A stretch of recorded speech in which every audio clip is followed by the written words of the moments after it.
Morning Sprint. Everything you need to know to start the day.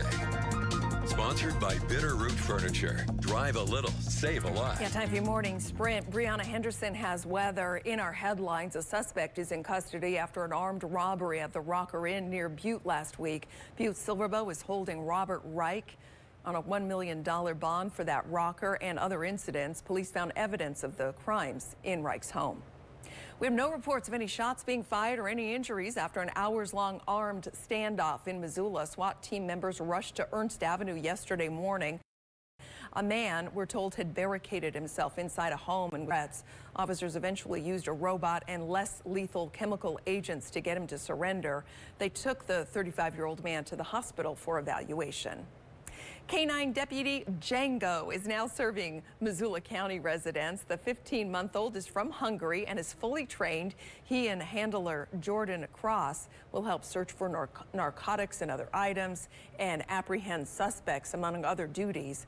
Django has met Mrs. White's kindergarten class in Florence on his first day. U.S. Attorney General Garland says his office will keep working with officers to keep people safe. He met with tribal leaders, officers, and victim specialists on the Crow Reservation and heard about the lack of access to victim services following trauma. He says the Not Invisible Act Commission is working to respond to human trafficking and missing or murdered Indigenous persons cases.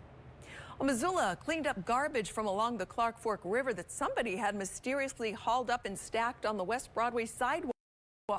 Missoula appreciates the effort, but warns cleanup is safe.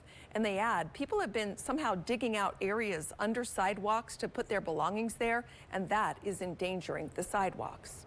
A moose wandering near Whittier Elementary in Butte is safe near Bernice now. Game wardens tranquilized it on Moulton Street. They believe she's a healthy calf from last spring and had been in the area several days. They hauled her away in a horse trailer. And that musher who got entangled with a moose and had to kill it has pulled into first place at the Iditarod. Dallas CV has made it to the cripple checkpoint. Seeley Lake's Jesse Royer, yesterday I saw, was in 8th. Then early this morning she was in 15th. Now I see she has dropped to 16th place. And this Iditarod 1,000-mile race should end sometime next week when the winner pulls into Nome. And let's take a morning sprint around our weather here.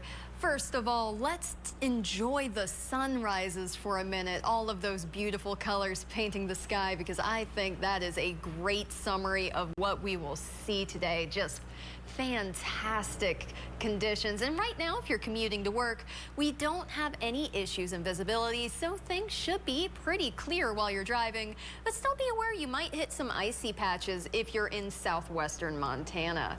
And as we take a look at the 10-day forecast here in Missoula, we're seeing those mostly sunny skies.